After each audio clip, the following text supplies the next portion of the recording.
नमस्कार, एक्वाकल्चर गुरु में आप सभी का एक बार फिर स्वागत है। आज का टॉपिक है इनोकुलम इन बायोफ्लॉक टेक्नोलॉजी और इसमें हम लोग देखेंगे कैसे इसको तैयार कर सकते हैं।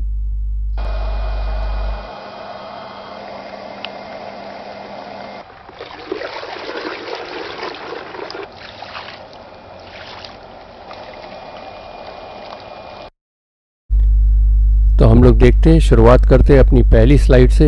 Here we go to our first slide.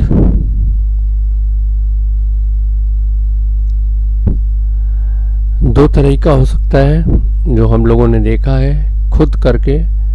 उससे पहला तरीका है जिसमें हम लोग प्रोबायोटिक का इस्तेमाल करते हैं, और दूसरा तरीका है जिसमें हम लोग एक अच्छे तालाब के बॉटम से सॉइल निकाल के लाते हैं और प्रोबायोटिक की जगह उसका इस्तेमाल करते हैं। तो आज का टॉपिक है प्रोबायोटिक।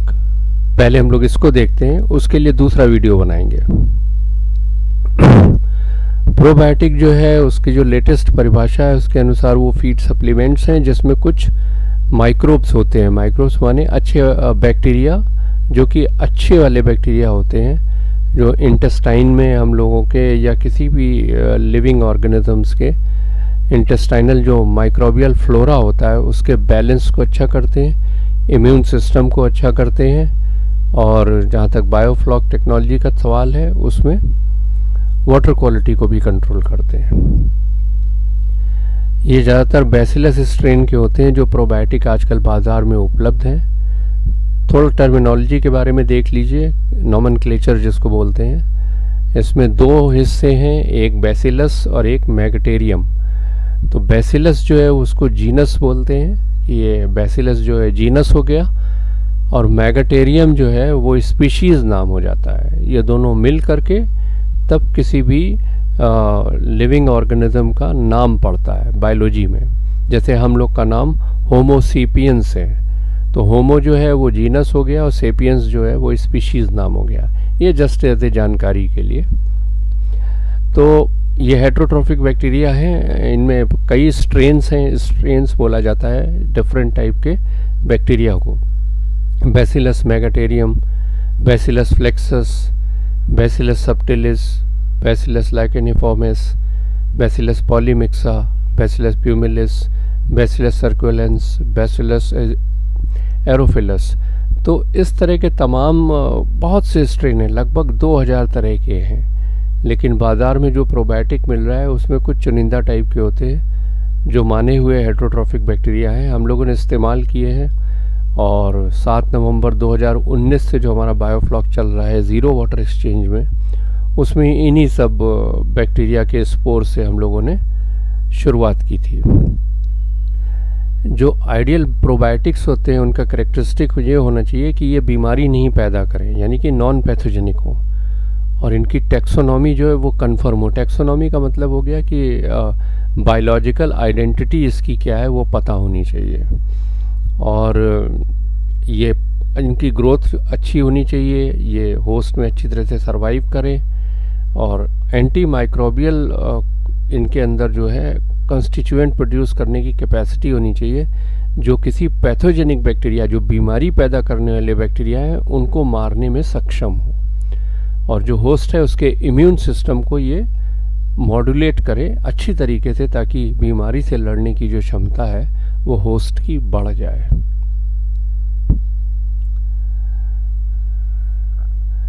बायोफ्लॉक इनोकुलम बनाने के लिए जो कंपोनेंट्स हैं उनके बारे में जान लेते हैं। ये प्रोबायोटिक है, ऐसे हम लोग बना रहे हैं तो इसमें प्रोबायोटिक लगेगा। इसमें कुछ select species of bacillus strain के हैं वो इसमें होंगे। ये मैन्युफैक्चरर पर डिपेंड करता है कि वो कौन सा आपको दे रहा है। तमाम डिफरेंट तरह के प्रोबायोटिक्स बाज़ार में उपलब्ध हैं। दूसरी चीज़ हो गई कि कार्बन सोर्स हम लोग जैगरी का इस्तेमाल करते हैं, बहुत अच्छा होता है। तीसरी चीज़ नाइट्रोजन सोर्स है, जिसमें हम लोग अमोनियम सल्फेट को या डायरेक्ट अमोनिया के सॉल्यूशन का इस्तेमाल कर सकते हैं। हम लोग यहाँ पर अमोनियम सल्फेट का इस्तेमाल करेंगे। तो सबसे पहली चीज़ हम लोग को एक अच्छा प्रोबायोटिक चाहिए जिसमें कई तरह के स्ट्रेन्स के स्पोर्स हों। इनका जो डोज होगा हम लोग 10,000 लीटर के लिए यहाँ चर्चा करेंगे। तो 10,000 लीटर में इनका जो डोज होगा वो आप मैन्युफैक्चरर के स्पेसिफिकेशन के अनुसार इस्तेमाल करेंगे। दूसरा कार्बन सोर्स जो स्पोर्स को हैच कराने में मदद करेगा, उसे एनर्जी देगा और इन्हें ग्रो करने में सहायता करेगा। तो वो जो है 10,000 लीटर के लिए 400 ग्राम हम लोग लेंगे। और फिर नाइट्रोजन सोर्स जैसे कि अमोनियम सल्फेट लेना है हम लोग को, ये नाइट्रोजन देगा मीडियम में, जिसका इस्तेमाल बैक्टीरिया करेगा तो मल्टीप्लाई करेगा, 1 का 2, 2 का 10, 10 का 10 लाख बढ़ता चला जाएगा। तो सेल वॉल बनाने के लिए नाइट्रोजन की ज़रूरत पड़ती है। तो वो नाइट्रोजन सोर्स हम लोग अमोनियम सल्फेट लेंगे। अमोनियम सल्फेट जो है वो 10,000 लीटर के लिए हम लोग 100 ग्राम लेंगे। तो आगे वाली स्लाइड में हम लोग देखते हैं कि ये 400 ग्राम और 100 ग्राम हम लोग कैसे लिया, हम लोगों ने इस पर पहुँचे कैसे। तो चलते हैं नेक्स्ट स्लाइड की ओर। ये बेसिक कैलकुलेशन 10,000 लीटर के लिए हम लोगों ने किया है। जो कोई इसको नहीं सीखना चाहे या नहीं समझना चाहे तो इसे स्किप भी कर सकता है। तो इसमें पहले तो प्रोबायोटिक है। प्रोबायोटिक जो है उसको CFU पर ग्राम या पर मिलीलीटर के हिसाब से इसको हम लोग मेज़र करते हैं। CFU का मतलब होता है कॉलोनी फॉर्मिंग यूनिट, यानी कि एक स्पोर जो होगा वो उसमें अगर तो वो कितने कॉलोनीज बनाएगा जब उसे फेवरेबल कंडीशन मिलेगी तब। ये बिलियन में लगभग बताया जाता है यूजुअली, जैसे कि 30 बिलियन CFU। इसका मतलब CFU पर ग्राम या पर ml, इसका मतलब 1 ग्राम या 1 ml इसका लेंगे अगर प्रोबायोटिक का, तो ये अप्रॉक्सीमेटली 30 बिलियन वायबल कॉलोनीज जो है वो बैक्टीरिया का बनाएगा। पेट्री डिश वगैरह में हम लोग बनाते हैं इसमें, तो उसमें इसकी कॉलोनीज गिन के पता लगता है। इसका डोज कितना होगा 10,000 लीटर के लिए, ये आप जो कोई सभी प्रोबायोटिक खरीद रहे हैं उस पे इंस्ट्रक्शंस पढ़िए और उसके अनुसार इसकी डोज निर्धारित करिए। दूसरा नाइट्रोजन सोर्स, तो अमोनियम सल्फेट हम लोग इस्तेमाल कर रहे हैं। तो अमोनियम सल्फेट में NH4 ट्वाइस SO4 ये इसका केमिकल फार्मूला है, जिसमें नाइट्रोजन 2 है, हाइड्रोजन जो है 8 है और सल्फर 1 है और ऑक्सीजन 4 है। तो इस हिसाब से नाइट्रोजन का जो वेट है, मॉलिक्यूलर वेट, वो 14 है, हाइड्रोजन का 1 है, सल्फर का 32 है और ऑक्सीजन का 16। तो इस तरह से जब कैलकुलेट करते हैं तो 132 निकल के आता है इसका मॉलिक्यूलर वेट। और चूंकि नाइट्रोजन इसमें 2 है तो 14 14 28 हो गया। तो 132 में 28 नाइट्रोजन है, यानी कि 132 ग्राम अगर इसका हम लेंगे तो 28 ग्राम हमको नाइट्रोजन मिलेगा। इसका परसेंटेज निकाल लेते हैं तो ये 21% इसमें करीब नाइट्रोजन है। तो 100 ग्राम जब हम अमोनियम सल्फेट लेंगे तो उसमें 21 ग्राम नाइट्रोजन हमको मिलेगा। तो अगर हम 100 ग्राम अमोनियम सल्फेट 10,000 लीटर में डालेंगे तो 2.1 ppm का कंसंट्रेशन का हमें टोटल अमोनिया नाइट्रोजन यानी कि मिलेगा उसमें। तो ये जो ppm और ppt ये है, इसके लिए हम लोग एक पहले वीडियो डाल चुके हैं जनरल एक्वाकल्चर सीरीज़ में, measurements and units in aquaculture. उसे आप देख लें तो ये ppm ppt और परसेंट ये सब आपको अच्छी तरह से समझ में आ जाएगा। तीसरा है कार्बन सोर्स। कार्बन सोर्स में हम लोग जैगरी यूज़ कर रहे हैं यानी कि गुड़। तो कार्बन नाइट्रोजन रेशियो पर भी हम वीडियो डाल चुके हैं, उसमें आप देखिए। तो अगर हम लोग यहाँ पर 10:1 का कार्बन नाइट्रोजन रेशियो बनाना चाह रहे हैं तो 21 पहले से नाइट्रोजन है, हमको पता है, अभी हमने ऊपर देखा। और इसमें हम लोग अगर 10 गुना कार्बन डालेंगे तो 212 ग्राम कार्बन इसमें डालना पड़ेगा। तो 212 ग्राम कार्बन डालने के लिए हम लोग को दुगना गुड़ डालना पड़ेगा। क्यों? क्योंकि 50% ही कार्बन जैगरी में होता है, मोटा मोटा माना जाए तो 212 का दुगना कितना हो गया? 424।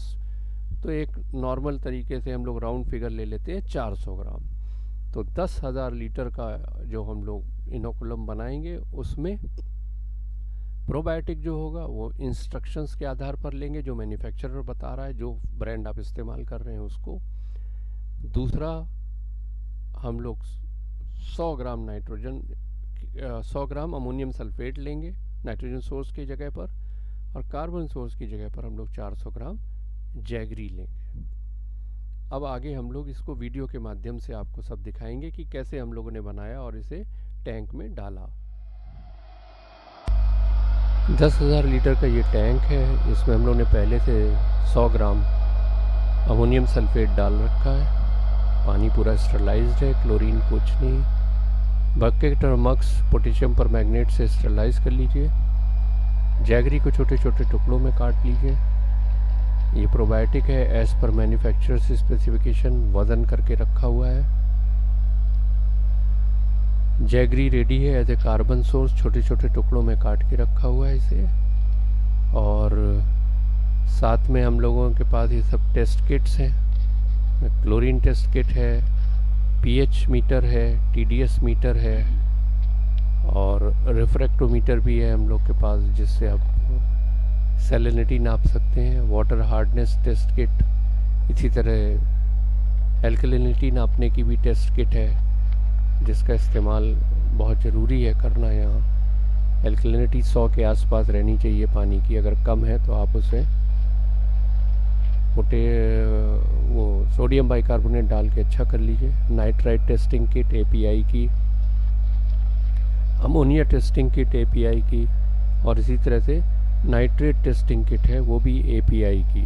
हम लोग ये सारी किट एपीआई की यूज़ करते हैं, इससे बहुत अच्छे रिजल्ट्स आते हैं। आप सभी लोग भी यही किट इस्तेमाल करिए, क्योंकि शुरू में लर्न करने के लिए रीडिंग्स अच्छी होनी बहुत ज़रूरी है।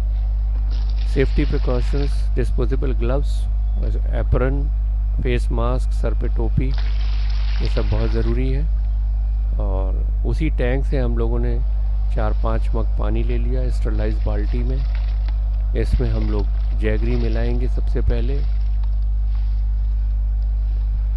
और उसको अच्छी तरह से मिक्स कर लेंगे। मिक्स करने के लिए जो हम लोगों ने पाइप लिया है वो भी स्टरलाइज्ड है। ये अच्छी तरह से मिक्स हो जाए, इसके बाद आप प्रोबायोटिक डालिए इसी में। प्रोबायोटिक उड़ता है, ये देखिए, इसलिए फेस मास्क लगाना बहुत ज़रूरी है। ये आपके लंग्स में नहीं जाना चाहिए। इसको भी अच्छी तरह से मिक्स कर लीजिए। जब पूरी तरह से डिज़ोल्व हो जाए तब आप टैंक में इवनली स्प्रेड कर दीजिए। और एरेशन पहले से चलता ही रहना चाहिए टैंक में। एरेशन कितना लगेगा, कैसा लगेगा, इसके लिए अलग से वीडियो लाएंगे। एक मिक्सिंग बहुत ज़रूरी है और एरेशन में प्रॉपर डिज़ोल्व ऑक्सीजन होना बहुत ज़रूरी है। कम से कम 6 ppm होना बहुत ज़रूरी है, क्योंकि ये हेटरोट्रॉफिक बैक्टीरिया की एक्टिविटी जो है उसको ऑक्सीजन की ज़रूरत पड़ती है। 5 दिन बाद आप जो इसे देखेंगे, टेम्परेचर इसमें लगभग 26 डिग्री सेंटीग्रेड है, एकदम आइडियल है। और इसमें आप टैंक पर नज़र डालेंगे तो आपको जगह जगह फोम टाइप का दिखाई देगा।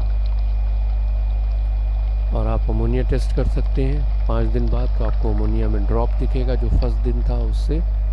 तो ये टैंक बिल्कुल रेडी है। अब आप अपनी जो भी कैंडिडेट स्पीशीज़ है उसकी स्टॉकिंग कर सकते हैं।